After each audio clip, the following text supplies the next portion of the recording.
Assalaamu calaykum waraxmatullaahi wabarakaatu.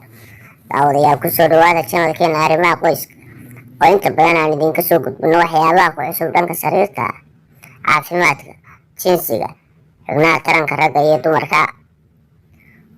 Weli waxaan ku guda jirnaa barnaamijkeennii ama sheekooyinkeenii taxanaha ee xiisaha badnaa ee dareenka lahaa.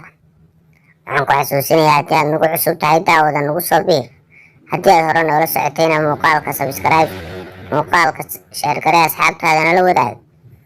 Intaa kadib sheekadan waxaan ku soo qaadanaynaa waa wiil iyo habaryartii kuwaasi oo wada safraya. Safarka kadib waxa ay galayaan transit dheer, kadib waxay noqonaysaa in hotel la kiraysto. Sidaas ayayna sheekadu ku bilaabanaysaa. Ku soo dhawaada barnaamijka, hana ka caajisina inaad muuqaalka sheer garaysaan asxaabtiinana la wadaagtaan. Wiilka, gabadh habaryar ayay iigu aadan tahay. Waa gabadh daayar oo 22 jir ah. Safar ayaan Kenya isla galnay. Gabadha hooyaday ayay ilma habreed yihiin. Waa gabadh dhalinyaro ah. Markaan tigidhka goosanayay ayay maqashay inaan baxayo oo u socdo dalkaas iyo Kenya, caasimadiisa Nairobi. Waxay iga codsatay in aan tigidh u raadiyo maadaama ay hooyadeed halkaasi ku nooshahay oo ay rabto 3 isbuuc oo fasax inay kusoo booqato lana soo joogto waqti la qaadato. Waxayna jeclaysatay inaan israacno ama aan safarka isla galno. Waxaan ku idhi tigidhka informationkiisi waa kane ee inuu kursi ka bannaan yahay fiiri. Sidaas ayay ku raadsatay tigidhkeedii wayna soo goosatay. Waxayna noqotay inaan isku flight noqono, weliba 2 kursi oo isku xiga ayaanu helnay nasiib wanaag. Markaan wadankii aan transitka ku ahayn gaadhnay ayaa diyaaradii dib u dhac weyn baa ku yimi maadaama oo hawada xumay, roobab xooggan iyo dabayrana ay jireen. Waxaa lanoo sheegay in aan 7 saac halkan fadhiyayno maadaama hawadu xun tahayna aanan bannaanka amaba safarkeena sii wadan karin. Kursi ma fadhiyi karno ilaa 7 saace. Waxay noqotay inaan kiraysano hotel ku dhex yaala airportka si aan isugu soo kala bixino, dharkana isaga soo bedelno. Markaan kiraysanaynay ayaa waxaan ku idhi 2 qol ayaan kala kiraysanaynaa. Markaas ayay tidhi lacagtaa nagu badanaysa oo airportka dhexdiisa waxa ku yaalla waa qaali 1 qol noo qabo oo 2 sariir leh. Ma hubtaa ayaan ku dhahay. Waxay tidhi haa, dhib ma lahan, waan kiraysanay. Markaan musqusha galayay ayay ii dhoola cadaysay. Waxay igu tidhi waad nuuraysaa yarka, jidhkaagu waa dhisan yahay. Waan qoslay. Haye waa mahadsan tahay ayaan dhahay. Intaan safarta soo ahayna way la kaftamaysay oo dhoola cadays ayay raaxada iiga qaaday. Marka iyadana musqusha gashay soo dhammaysatay ayay seexatay sariirteeda. Nalkii baan iska daminay. Hurdo la-aan ayaa nagu dhacday labadayadaba maadaama aan safar soo ahayn, iskaadkaadna uu jiro.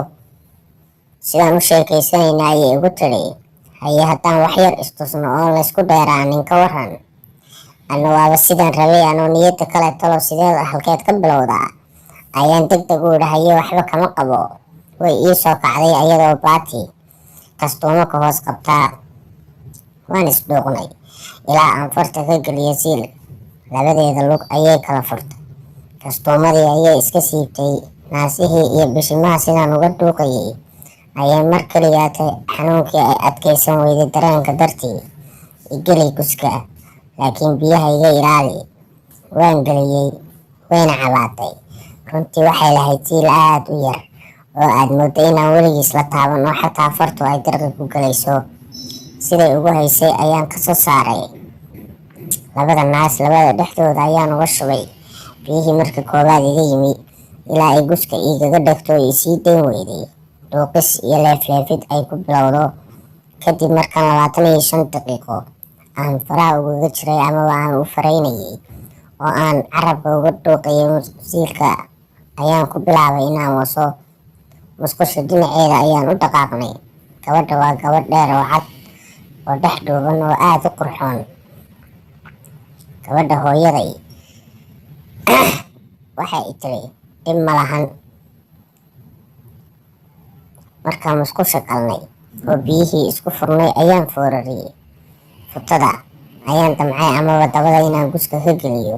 Dabadeeda aad ayay u yarayd runtii, waana ku ciriiriyey guska. Muddo 7 daqiiqo ah markii aan dabada ka wasayey ayaan kasoo saaray, afka ayaan ka geliyey guska ilaa aan ka biyo baxo. Afka aan ka wasayey waxaa igu tiri, markaan Kenya tagno hal meel ayaan tegaynaa, adduunka wax macaan oo iiga maqnaa ayaa i dhadhansiisay. Safarkii hooyadeed ayay soo salaamaysay oo ahaa fasax 3 isbuuc ah. Anigana waxaan soo goostay 1 bil oo gabdho kale Kenya jooga ayaan u soo goostay 2 isbuuc. Markay hooyadeed la soo joogtay ayaan wiig ku garaacayay hoteel ku yaala magaalada Nairobi.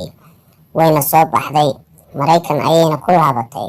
Waxay tiri, Maraykankana sidaan ayaad ii cunaysaa, ogow waa sidaan kuu bartay. Last week ayaan ku laabtay magaaladay deganayd. Marka hadda markasta oo aan kulanno amaba aan isku baahano, hoteel ayaan isla tagnaa si aan howle hawsheena u sii gudanno. Gabadha ilaa hadda biyaha ayaan ka ilaaliyaa, mar walbana waxa aan ku garaacaa sidii aniga naag aan qabo amaba sharmuuto aan soo kiraysto kale, maadaama ay tahay markii ugu horreysay gabadhan aniga aan bikra jabiyey. Waxa ay iska diiday inay cid kale u dhigato. Mar walba ay u baahato wasmaaniga ayay isoo raadisaa, ayadoo ku haysa macaanow mee. Waqtigaygii baa la gaaray. Waxaan xasuustaa safarkeenii noogu horreeyey sidaad ii gashay. Dabada ilaa hadda way cuncunaysaa, markastana waxaan rabaa inaad dabada iga wasto. Anigana runtii dabadeeda aad ayaan u jeclaa, maadaama dabadeedu qiyaas ahaan 80 inch ilaa 90 ay ahayd. Waa daba weyn oo labada sal aad moodo in ay kala sarreeyaan amaba ay kala fog yihiin. Haddii aad saas u foorariso guskaaga, haddaa saa u dul saarto dabadeeda ay isagaaba ku cararaya, adiga oo aan u adeegsaninba xoog inaad ku geliso, maadaama ay tahay dabooyinka noocyada ugu fiican ee ay raggu jecel yihiin. Gabadhaas raaxadeeda aan idinka sheekaynayo hadda waxa aan isla gaarnay waa guur. Waxayna igu qasbaysaa inaan guursado. Anigana ma raba inaan guursado ee waxaan rabaa inaan iska waso oo mar walba iska haysto. Gabadhii hadda uur ayay ii qaaday. Uurkii ay ii leedahayna waxay leedahay i guurso. Anigana ma raba inaan guursado, waayo waxaan rabaa xaas kale ayaan leeyahay, ilmo ayaa ii jooga. Waxaanan doonayaa inaan mar walba iska waso oo aanan marnaba ka daynin wasida aan ku hayo, maadaama Maraykanka oo markasta anaga shaqada nagu badan tahay. Gobol kasta waa inay naagi ku joogtaa oo naag la-aan ma joogi kartid. Waa noloshaada u baahan naag. Hadda ma ku wadaa naagtaas habaryarta igu aadan mise farahan ka qaadaa? Idinka ayay idin jirtaa. intaan mar kale hawada ku kulmayno waxaan idinkaga tegayaa. Asalaamu calaykum waraxmatullaahi wabarakaatuh.